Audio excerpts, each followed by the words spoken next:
नमस्कार, मैं हूं आपके साथ गौरव राजेंद्र। बुलेटिन की शुरुआत करते हैं। हरियाणा ओलंपिक संघ के अध्यक्ष बनने के बाद कैप्टन मीनू बेनीवाल ने संत कबीर कुटीर सीएम आवास में सीएम नायब सिंह सैनी से शिष्टाचार मुलाकात की और इस दौरान उन्होंने ओलंपिक में हरियाणा के खेलों में नाम चमकाने का आश्वासन दिया है। सीएम के साथ में एक तस्वीर उन्होंने सोशल मीडिया पर साझा भी की। इस शिष्टाचार भेंट में मीनू बेनीवाल ने कहा कि हरियाणा एक, हरियाणवी एक के भाव के साथ में निष्पक्षता और पारदर्शिता के साथ में काम करेंगे और खिलाड़ियों के हुनर में निखार लाने के मकसद से हर संभव कदम उठाएंगे। कैप्टन मीनू बेनीवाल ने कहा कि किसी भी खेलों में भेदभाव नहीं किया जाएगा। खिलाड़ियों को नए कोट मिल सकते हैं और 2036 ओलंपिक के लिए खिलाड़ियों का चयन किया जाएगा।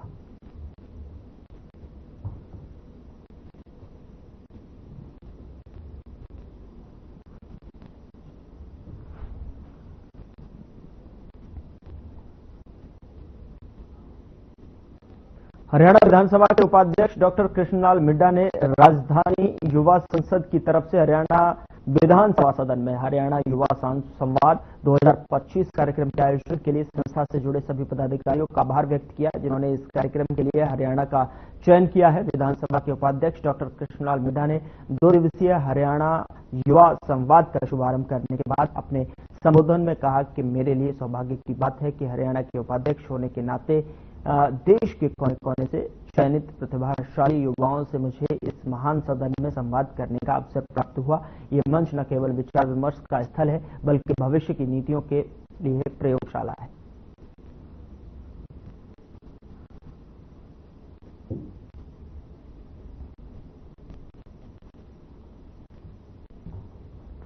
चंडीगढ़ सचिवालय में बुधवार को जन स्वास्थ्य अभियांत्रिकी विभाग के लिए हाई पावर परचेज कमेटी की बैठक हुई और आपको बता दें कि जन स्वास्थ्य अभियांत्रिकी मंत्री रणवीर गंगवा और सदस्य शिक्षा मंत्री महिपाल डाणा ने बैठक की अध्यक्षता की। बैठक में विभागीय उच्चाधिकार प्राप्त क्रय समिति यानी DHPPC की बैठक में 3 एजेंडे रखे गए। इस दौरान पॉली एल्यूमिनियम क्लोराइड एवं स्टेनलेस स्टील स्कीम के 4 करोड़ 41 लाख के 2 एजेंडे स्वीकृत किए गए। जन स्वास्थ्य अभियांत्रिकी मंत्री रणवीर गंगवा ने कहा कि सरकार का उद्देश्य यही है कि उच्च क्वालिटी की सुविधा जनता को मिले।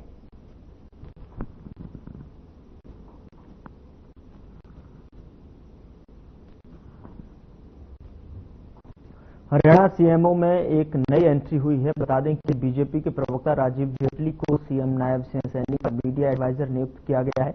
राजीव जेटली दिल्ली स्थित हरियाणा भवन में सीएम सैनी के मीडिया एडवाइजर के तौर पर नियुक्त किए गए हैं। राजीव जेटली की नियुक्ति के हरियाणा सरकार ने आदेश जारी कर दिए।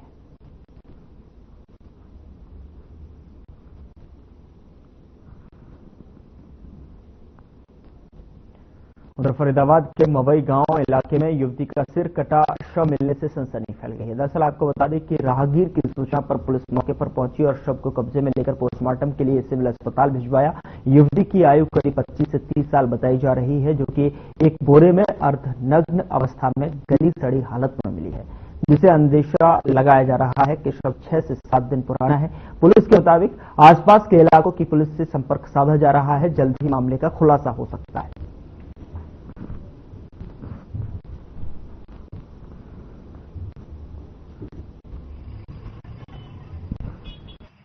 देखिए, हमारे पास कंट्रोल रूम से सूचना आई कि मवई गांव का जो रपना पड़ता है उसमें ऑन रोड एक महिला की डेड बॉडी एक बैग में बंद मिली है। तो मौका विजिट किया गया है और डेड बॉडी को रिकवर किया गया है। इसमें 25 से 30 साल की एक महिला है, जिसको मार करके और बिना सिर की जो लाश है डेड बॉडी की, वो रेड कलर के बैग में बोरे में बंद हमें मिली है। तो बोरे को बैग में डाला हुआ है। डेड बॉडी को हमने रिकवर कर लिया है और इसका पोस्टमार्टम करा के आगे केस दर्ज करके आगे इन्वेस्टिगेशन किया जाएगा। ये मर्डर है क्योंकि इस पे सिर भी नहीं है, बिना सिर की डेड बॉडी है। तो प्रथम दृष्टया कोई क्लोज या कोई नो नहीं है जिसने मर्डर करके और सिर को कहीं और पुर्द किया है। तो इसको पहचान भी कराई जाएगी केस दर्ज करके और इसमें इन्वेस्टिगेशन किया जाएगा और वी विल ट्राई कि इसको हम ट्रेस आउट भी करें।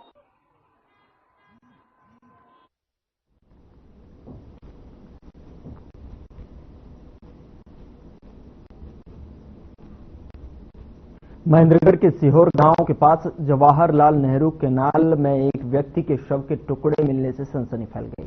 सूचना मिलते ही पुलिस मौके पर पहुंची और शव को नहर से बाहर निकाला। जांच अधिकारी राकेश ने बताया कि बुधवार सुबह कंट्रोल रूम से सूचना मिली थी कि जिससे बाद जो है टीम मौके पर जो है पहुंची। जांच में मृतक की पहचान गांव सीहोर के रहने वाले लीलाराम के रूप में हुई है। 31 मार्च को उनके बेटे ने पिता के लापता होने की रिपोर्ट दर्ज करवाई थी। उसने बताया था कि उसके पिता 29 मार्च से गायब थे और 31 मार्च को उनकी स्कूटी और चप्पल सीहोर नहर के पास मिली थी। जब नहर से शव के टुकड़े निकाले गए तो परिवार ने उनकी पहचान कर ली। परिजनों के अनुसार लीलाराम की नहर में डूबने और पंप मोटर में फंसने की वजह से शरीर के टुकड़े हुए होंगे और फिलहाल पुलिस हर एंगल से जांच में जुटी हुई है।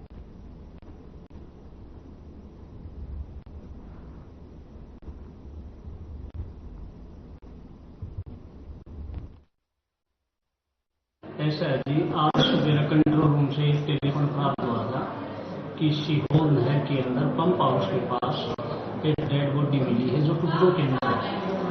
उस कार्रवाई के ऊपर मौका पर पुलिस पहुंची। पीआरबी 112 भी मौका पर मिली। गांव के कुछ मौजूदान आदमी वहां इकट्ठे थे।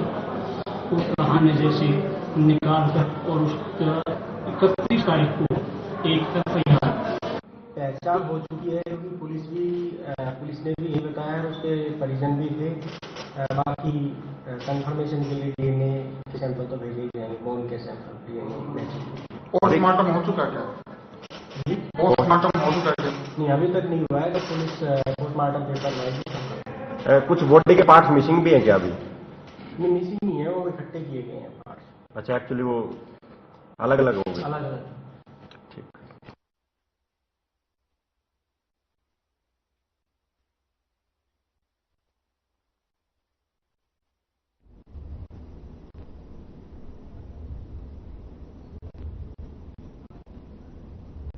नारनौल से है, जहां पर मां ने 3 साल की बच्ची के साथ सुसाइड कर लिया।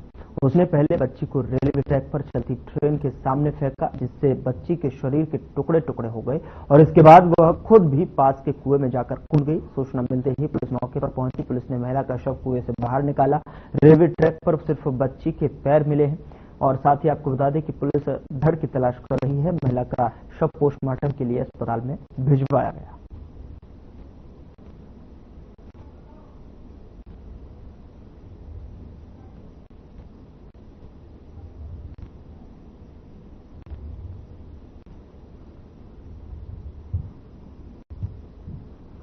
पटेगरा गाँव में जी, नाम जोगिंदर। जोगिंदर जी, क्या मामला हुआ? पता ही नहीं है, मैं तो आज क्या बात, अचानक से ही कोई बात हो गई थी। कभी कोई झगड़ा वगड़ा भी नहीं हुआ कभी। ये मृतका जो थी वो आपकी बहन? हाँ जी, बहन है जी। क्या नाम था? पूजा था जी। साथ में और कौन है? बच्ची है जी, 2.5 साल की। सुनने में आया है कि उन्होंने बच्ची को फेंक दिया और उसके बाद नहीं, फेंका वेक्का भी पता नहीं है। मैं तो कुछ समय तो मुख्य वारदात थी, उनके 2 बच्ची के पैर मिले हैं, उनके सैंडल और कपड़ा था जी, और इधर की साइड में उसकी मेरी बहन की चप्पलें मिली है और पता लग रहा है कि वो कुएं में उन्होंने पड़ी हुई शायद। पुलिस मौके पर आई है? पुलिस मौके पर आई, जीआरपी वाले भी आए थे, जो अपने हरियाणा पुलिस से भी आए थे जी। जांच में लगी? जांच में लगी हुई है, फिलहाल कोई कार्रवाई अभी तक कुछ हुई नहीं है। फरीदाबाद के डींग गांव में पंचायत सामुदायिक की 4 दीवारी की जा रही है। आपको बता दें कि सामुदायिक की 4 दीवारी में इस्तेमाल किए जाने वाली सामग्री घटिया मटेरियल की बताई जा रही है। वहीं सरपंच और ठेकेदार के द्वारा मिली भगत से पंचायत खंड विकास को पलीता लगाते हुए दिखाई दे रहे हैं। हमारी टीम ने काम करने वाले लेबर से बातचीत की तो उन्होंने बताया कि मटेरियल सेकंड नंबर का है, इसको अच्छा भी नहीं कह सकते न गलत। जैसे ठेकेदार के आदेश हैं उसी हिसाब से हम काम कर रहे हैं।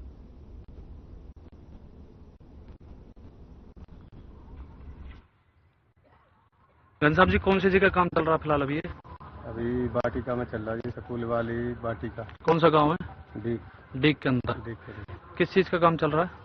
ये जी चिनाई का चलेगा कि चल रहा, बाउंड्री पर 4 दीवारी हो रही है। 4 दीवारी हो रही है। अच्छा, इसमें जो ईंटें यूज की जा रही हैं वो ईंटें कौन सी हैं? ईंट तो सर वैसे अव्वल पहले उससे थोड़ी नीचे की है। मतलब 2 नंबर वाली जो ईंटें होती हैं, ना तो इन्हें सही कहा जा सकता है ना गलत कहा जा सकता है। हाँ जी। क्या लगता है कि सामग्री जो यूज होनी चाहिए वो यूज हो रही है इसमें? क्या घर में भी इस तरीके की सामग्री यूज होती है बनाते समय? घर में तो दूसरी होती है, पर बाउंड्री में तो ये चल रहा है। सरकारी काम हो रहा है ना? हाँ जी। सरकारी काम में तो 1 नंबर की ईंटें यूज होती हैं। मटेरियल की बात की जाए तो खाद्य और आपूर्ति राज्य मंत्री राजेश नागर ने गेहूं की आवक को लेकर तिगांव अनाज मंडी का औचक निरीक्षण किया और मंडी में अपने सामने गेहूं की नमी को चेक करवाया। इस मौके पर उन्होंने किसानों और अनाज मंडी के अधिकारियों से व्यवस्थाओं को लेकर विस्तार से बातचीत की है और राज्य मंत्री के अचानक मंडी में पहुंचने पर अधिकारियों में हड़कंप मच गया। इस दौरान खाद्य और आपूर्ति राज्य मंत्री राजेश नागर ने बताया कि मंडी की व्यवस्थाओं का जायजा लेने के लिए वो तिगांव मंडी में पहुंचे थे, लेकिन यहाँ व्यवस्थाएं ठीक पाई गई।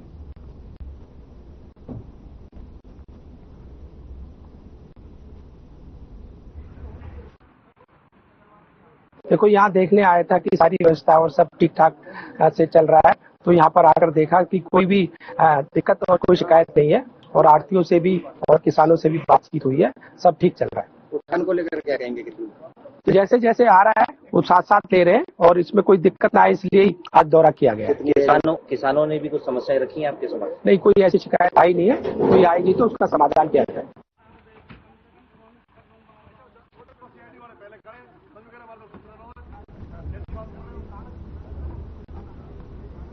महेंद्रगढ़ विधानसभा क्षेत्र में हरियाणा में बनने वाली आईआईटी को लेकर पूर्व शिक्षा मंत्री प्रोफेसर रामविलास शर्मा के आवास जयराम सदन में सर्वजातीय महापंचायत का आयोजन किया गया। यह सर्वजातीय महापंचायत सीनियर अधिवक्ता मदन सिंह शेखावत की अध्यक्षता में संपन्न हुई। आपको बता दें कि हरियाणा बीजेपी के पूर्व प्रदेश अध्यक्ष एवं पूर्व शिक्षा मंत्री प्रोफेसर रामविलास शर्मा ने जानकारी देते हुए कहा कि महेंद्रगढ़ जिले में केंद्रीय विश्वविद्यालय के साथ लगते पाली व खुड़ाना गांव में 300 एकड़ आईआईटी के लिए जमीन उपलब्ध है।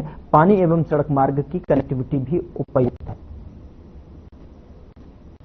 एक बड़ी बैठक इलाके के सबसे वरिष्ठ वकील श्रीमान मदन सिंह शेखावत की अध्यक्षता में महेंद्रगढ़ विधानसभा के 106 पंचायतों की ये बैठक हुई। सभी लोगों ने अपना विचार रखा और निर्णय ये लिया गया कि आईआईटी के लिए पाली सबसे उपयुक्त स्थान है और इसके लिए मैंने हमारे विधायक जी श्री कंवर सिंह यादव से भी फोन पर बात किया, हमारे लोकसभा सांसद चौधरी धर्मवीर जी से भी बात किया और उन सब ने मेरी बात के समर्थन में कि जहां भी चलना पड़ेगा। मैंने आज निर्णय लिया है कि पंडित जी की जुबान में कुछ कम होता है, क्योंकि मैंने ये माना बता के जो हमने छुट्टी के दिन ऐसे को बुला करके और यहाँ ये सर्वे कराया और इनका मैं बहुत आभारी हूँ।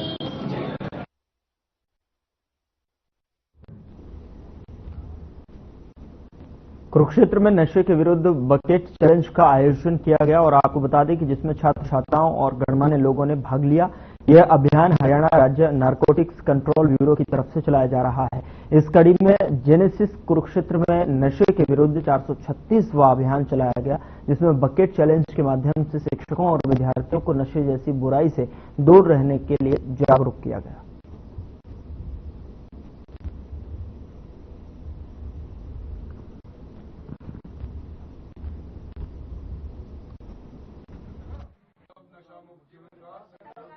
मैं रणधीर सिंह करनाल से नशा मुक्त जीवन नायाब जीवन। मैं रणधीर सिंह नशा मुक्त जीवन का संकल्प लेता हूं। मैं एनसीबी हरियाणा के बकेट चैलेंज को स्वीकार करता हूं। नशा छोड़ो, जीवन से नाता जोड़ो। मैं लोगों को एनसीबी के बारे में। मैं डॉक्टर रमा, रक्त केंद्र प्रभारी एलएनजेपी सिविल हॉस्पिटल। मैं नशा मुक्त जीवन का संकल्प लेती हूँ और मैं एनसीबी हरियाणा के बकेट चैलेंज को स्वीकार करती हूँ। नशा छोड़ो, जीवन से नाता जोड़ो। नशा जो मैं Sukhjinder Kaur, NO civil hospital Kurukshetra. मैं नशा मुक्त जीवन का संकल्प लेती हूँ। मैं एनसीबी हरियाणा के बकेट चैलेंज को स्वीकार करती हूँ। नशा छोड़ो, जीवन से नाता जोड़ो। उधर रेवाड़ी में बेसहारा और आवारा पशु लोगों के लिए परेशानी का सबब बने हुए हैं। रेवाड़ी में सड़कों और चौराहों पर इन पशुओं के चलते लोगों की जान भी जा चुकी है, लेकिन नगर परिषद इस तरफ कोई ध्यान नहीं दे रहा है। हालात ये हो गए हैं कि लोग नवरात्रि के समय में मंदिरों में जाने से भी डर रहे हैं।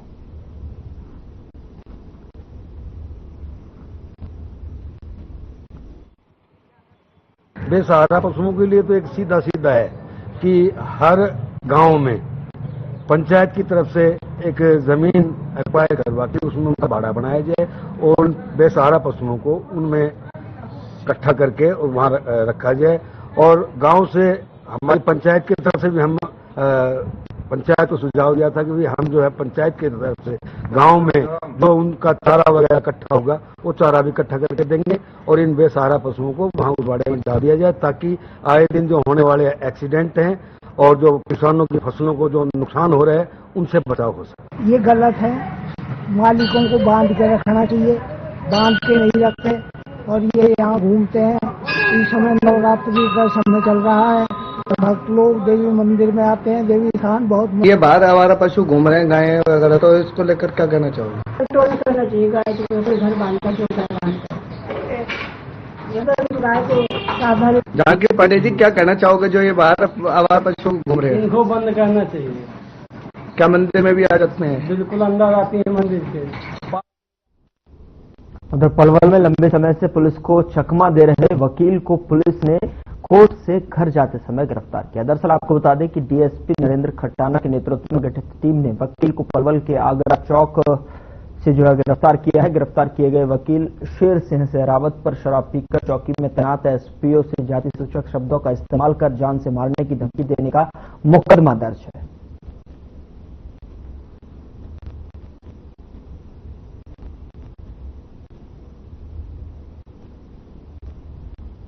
उधर नई दिल्ली के यमुना स्पोर्ट्स कॉम्प्लेक्स में आयोजित पहली पैरा लॉन बॉल्स राष्ट्रीय चैंपियनशिप में नारनौद कस्बे के महेंद्र सिंह ने शानदार प्रदर्शन करते हुए रजत पदक हासिल किया। Para Indian lawn balls federation की ओर से जो है आयोजित इस 2 दिवसीय प्रतियोगिता में देश भर के कई राज्यों से आए प्रतिभागियों ने हिस्सा लिया, जहां पर महेंद्र सिंह ने अपने उत्कृष्ट खेल कौशल का प्रदर्शन करते हुए प्रदेश, जिले और शहर का नाम रोशन किया। नारनौद कस्बे में पहुंचने पर महेंद्र सिंह का शहरवासियों ने फूलमाला पहनाकर जोरदार स्वागत किया। इस दौरान महेंद्र सिंह ने कहा कि ये प्रतियोगिता दिल्ली में हुई थी और मुझे रजत पदक मिला है, जिसकी मुझे बहुत खुशी है। तो हमारे नारनौद गांव में महेंद्र सिंह जो सिल्वर मेडल जीत के आए हैं और पूरे नारनौद की जनता इनको फूलों से, नोटों से, मिठाई से और ताड़ी बजाकर गदगद खुश, और जिस दिन ये यहाँ और ढोल नगाड़े बजे, रात को गुलाल उड़े, बहुत ही खुशी है। और हम उम्मीद करते हैं हमारी हरियाणा की सरकार दिव्यांगों की सुनवाई करे और इनके स्टेडियम के लिए सर, मैं आज जो ये मेडल जीत के आया हूँ सिल्वर, तो मैं आज अपनी जो ये मेरी नारनौद की जनता है, मैं तहे दिल से धन्यवाद करता हूँ। आज इन्होंने मेरा इतना मान सम्मान किया है, बहुत मेरे को बहुत इतना खुशी हो रही है कि बहुत ज्यादा। सर, मैंने ये पैरालॉन का एक गेम था तो उसमें मैंने एक दूसरा स्थान प्राप्त किया है। ये गेम नेशनल गेम था जो ये दिल्ली में हुआ था, तो इसमें हमने हमारे साथी काफी गए हुए थे, नारनौद ब्लॉक के और पूरे हरियाणा के भी थे, तो इसमें हमने बढ़ चढ़ के भाग लिया। हमारा जो पैरालॉन का नेशनल जो गेम था तो इसमें हमने दूसरा स्थान प्राप्त किया है, इसमें हमारा सिल्वर मेडल। उधर फरीदाबाद के सेक्टर 12 कोर्ट परिसर की चौथी मंजिल से कूदकर एक वकील ने आत्महत्या कर ली। जानकारी के अनुसार वकील ने कूदने से पहले अपने परिजनों से फोन पर बात की थी। फिलहाल पुलिस ने मृतक के शव को कब्जे में लेकर पोस्टमार्टम के लिए सिविल अस्पताल भेज दिया है और पूरे मामले की जांच में जुटी हुई है। वहीं इस मामले में जानकारी देते हुए मृतक वकील के साथी ने बताया कि कई वकीलों ने उन्हें खुद चौथे मंजिल से कूदते हुए देखा था। वहीं इस मामले में थाना सेंट्रल के इंचार्ज ने बताया कि घटना की सूचना मिलते ही वे मौके पर पहुंचे। मृतक वकील नेवी से रिटायर्ड था और यहां कोर्ट में प्रैक्टिस करता था। फिलहाल मामले की जांच की जा रही है।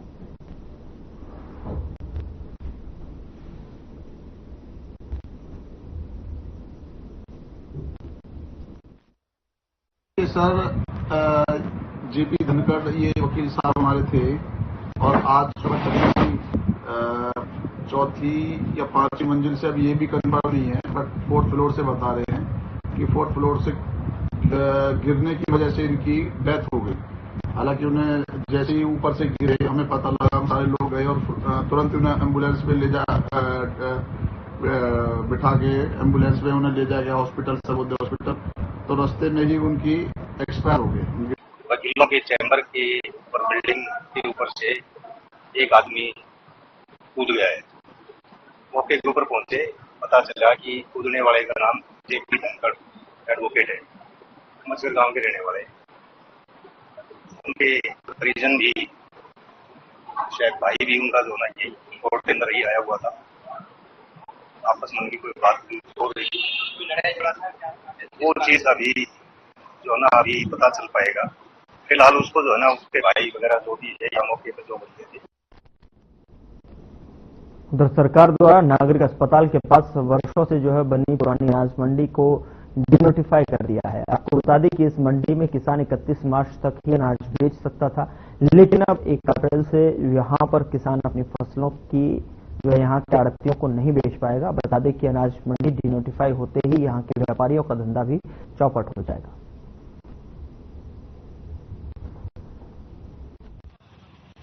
सरकार के आदेशों के अनुसार 31 मार्च तक ये पुरानी मंडी नोटिफाइड थी। 1 अप्रैल से ये डिनोटिफाइड कर दी गई है और गेट के ऊपर 2 पुलिसकर्मी तैनात हैं जो यहाँ पर किसान भाई अपना जो सरसों वगैरह लेकर के आ रहे हैं उनको ये गाइड कर रहे हैं कि भाई यहाँ पर।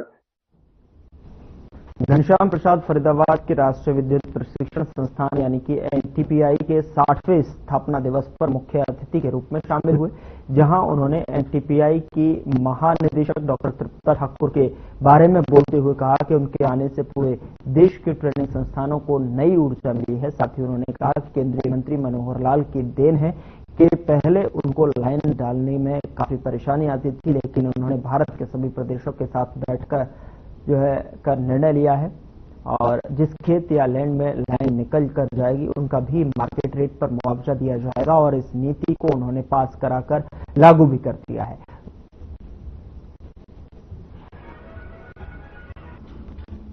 आज एनपीटीआई का फाउंडेशन डे है और एनपीटीआई का 11 ब्रांचेस ऑल ओवर इंडिया में कार्यरत है। और एनपीटीआई का जो रोल है ये पावर ट्रेनिंग इंस्टीट्यूट है। पावर प्रोफेशनल्स के लिए एक कहा जाए सरस्वती मंदिर है, जहाँ की लोग जो कॉलेज से निकलते हैं और इंडस्ट्री में जब जाते हैं या फिर पॉलिसी में जाते हैं, ऑर्गेनाइजेशन में जाते हैं, ये बीच की ट्रेनिंग का बहुत बड़ा जरिया होता है ताकि एक स्टूडेंट्स को एक पावर प्रोफेशनल बनाया जा सके और उसकी कॉन्ट्रीब्यूशन को बढ़ाया जा सके। एक ऐसा इंस्टीट्यूशन है जो कि शुरू में इंडक्शन ट्रेनिंग करता है जब नए लोग आते हैं, जब कुछ लोग एक्सपीरियंस लोग होते हैं उनके लिए मिड कैरियर ट्रेनिंग भी कराता है और यदि किसी को स्पेशलाइज ट्रेनिंग चाहिए होती है तो स्पेशलाइज ट्रेनिंग भी कराता है। कहने का मतलब ये हुआ कि जिस ऑफिसर को या जिस स्टाफ को या जिस सबसे छोटे से छोटे तबके के लोगों को जिस तरह की भी ट्रेनिंग चाहिए होती है ट्रेनिंग दी जाती है ताकि उनकी क्षमता बढ़ाई जा सके और वो एक कॉन्शियस वे में अच्छा काम कर सके। मनोहर लाल खट्टर जब हरियाणा में मुख्यमंत्री थे तो बदलाव के लिए जाने जाते, फिलहाल केंद्र में है, ऊर्जा मंत्री है, क्या कुछ बदलाव देखेंगे? बदलाव तो सबसे बड़ा देखिए अभी ही आया जो कि एक ट्रांसमिशन लाइन में बनाने में बहुत मशक्कत आती थी, बहुत दिक्कत आती थी। आते ही उन्होंने अभी जैसे तो अभी नई गाइडलाइंस लगाई है उससे। फिलहाल बुलेटिन में इतना ही। नमस्कार।